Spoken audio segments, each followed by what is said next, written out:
ناظرین، آپ دیکھ رہے ہیں ہمارا چینل علم کی بہار اور میں ہوں آپ کا ہوسٹ علی۔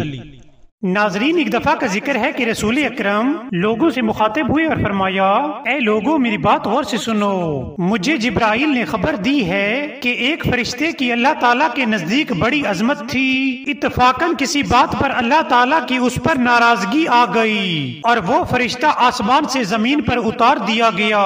وہ فرشتہ حضرت ادریس کے پاس آیا اور کہنے لگا کہ آپ کی اللہ کے نزدیک بڑی منزلت ہے، اس لیے آپ اپنے رب سے میری سفارش کریں۔ تب حضرت ادریس علیہ السلام نے 3 راتوں تک مسلسل نماز پڑھی اور 3 دن تک روزے رکھے اور پھر سحر کے وقت فرشتے کے لیے دعا کی۔ حضرت ادریس کی دعا کی وجہ سے فرشتے کے بازو میں طاقت آ گئی۔ تب فرشتے نے ان سے کہا کہ میں آپ کو اس کے عوض کچھ دینا چاہتا ہوں، بس اب آپ مجھ سے کچھ طلب کریں۔ حضرت ادریس علیہ السلام نے کہا کہ مجھے ملک الموت کو دکھا دے تاکہ میں اس سے مانوس ہو جاؤں۔ تب فرشتے نے پر پھیلا کر ان کو بٹھا لیا اور آسمان کی طرف پرواز کر گیا۔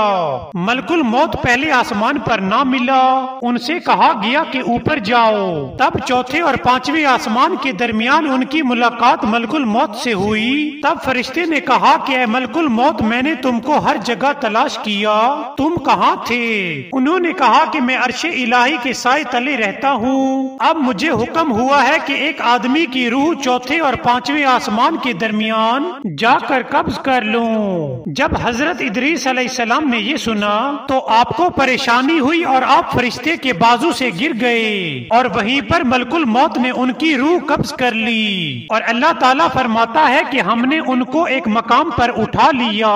ناظرین، اس واقعے سے ہمیں سبق ملتا ہے کہ ملک الموت نے حضرت ادریس علیہ السلام کی روح چوتھے اور 5ویں آسمان کے درمیان قبض کی۔ کہ ملک الموت نے حضرت ادریس علیہ السلام کی روح چوتھے اور 5ویں آسمان کے درمیان قبض کی۔ کہ ملک الموت نے حضرت ادریس علیہ السلام کی روح چوتھے اور 5ویں آسمان کے درمیان قبض کی۔ ناظرین، اگر آپ کو ہماری ویڈیو پسند آئی ہو تو سبسکرائب کرنا مت بھولیے گا۔ Thank you.